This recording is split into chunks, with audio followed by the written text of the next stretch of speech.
சேலம் மாவட்டம் நரசிங்கபுரத்தில் அடிப்படை வசதிகள் செய்து தரவில்லை என கூறி நகராட்சி ஆணையாளரை கண்டித்த திமுக நகரமன்ற உறுப்பினர்கள் தர்ணா போராட்டத்தில் ஈடுபட்டனர்.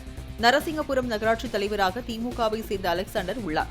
இங்கு 18 வார்டுகள் உள்ள நிலையில் திமுகவை சேர்ந்த நகரமன்ற உறுப்பினர்கள் தங்கள் வார்டுகளில் குடிநீர், சாலை, தெருவிளக்கு உள்ளிட்ட அடிப்படை வசதிகளை சீரமைத்து தரக்கோரி நகராட்சி ஆணையாளரிடம் முறையிட்டுள்ளனர். குறிப்பாக 2 மற்றும் 3வது வார்டுகளில் குடிநீருடன் கழிவுநீர் கலந்து வருவதாக புகார் அளித்த நிலையில் நகராட்சி ஆணையாளர் அலட்சியமாக பதிலளித்ததால் ஆத்திரமடைந்த நகரமன்ற உறுப்பினர்கள் நகராட்சி அலுவலகத்தில் தரையில் அமர்ந்து தர்ணா போராட்டத்தில் ஈடுபட்டனர். 6 மாதத்துக்கு முன்னாடி ஜாயின் பண்ணாங்க.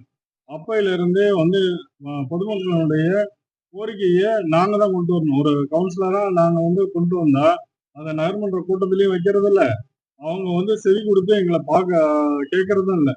அதே மாதிரி எங்க ஒரு 2 வார்டுல பாத்தீங்கன்னா சாக்கடை நீர் கலந்து வருதுன்னு சொல்லி நாங்க கம்ப்ளைண்ட் பண்ணோம். அப்போ அவங்களும் ஆய்வு பண்ற மாதிரி வந்தாங்க. இன்னைய வரைக்கும் 6 மாசம் மேல ஆகுது. இன்னைய வரைக்குமே அதுக்கான எந்த விதமான நடவடிக்கையுமே இல்லை.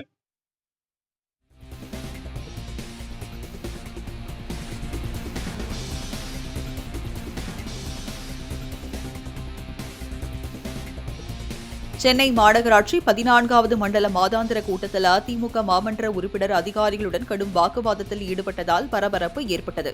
சென்னை புழுதிவாக்கத்தில் உள்ள மாநகராட்சி 14வது மண்டல அலுவலகத்தில் மாதாந்திர மன்ற கூட்டம் நடைபெற்றது. இதில் 190வது வார்டு அதிமுக மாமன்ற உறுப்பினர் சிவபிரகாசம் தனது வார்டில் குடிநீர், சாலை உள்ளிட்ட அடிப்படை பணிகள் மேற்கொள்ளப்படவில்லை என குற்றம் சாட்டினார். அப்போது ஆவேசமடைந்த அவர், எனது பகுதியில் எந்த பணிகளையும் செய்ய முடியாமல் மக்கள் மத்தியில் நான் அவமானப்படுகிறேன் என கூறி மண்டல குழு தலைவர் மற்றும் அதிகாரிகளுடன் கடும் வாக்குவாதத்தில் ஈடுபட்டார்.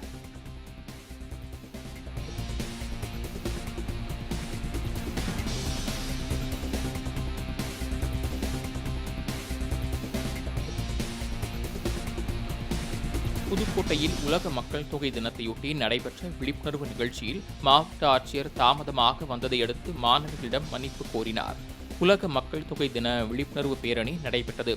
இதில் பங்கேற்க அரசு மற்றும் தனியார் செவிலியர் மாணவிகள் 10 மணி நிகழ்ச்சிக்கு காலை 8 மணி முதலே நிற்க வைக்கப்பட்டனர். நிலையில் மாவட்ட ஆட்சியர் அருணா 11 மணி அளவில் நிகழ்ச்சிக்கு வந்தார். அப்போது அவர் மாணவர்களிடம் தாமதத்திற்காக மன்னிப்பு கோரினார். பின்னர் விழிப்புணர்வு பேரணி நடைபெற்றது. சாரி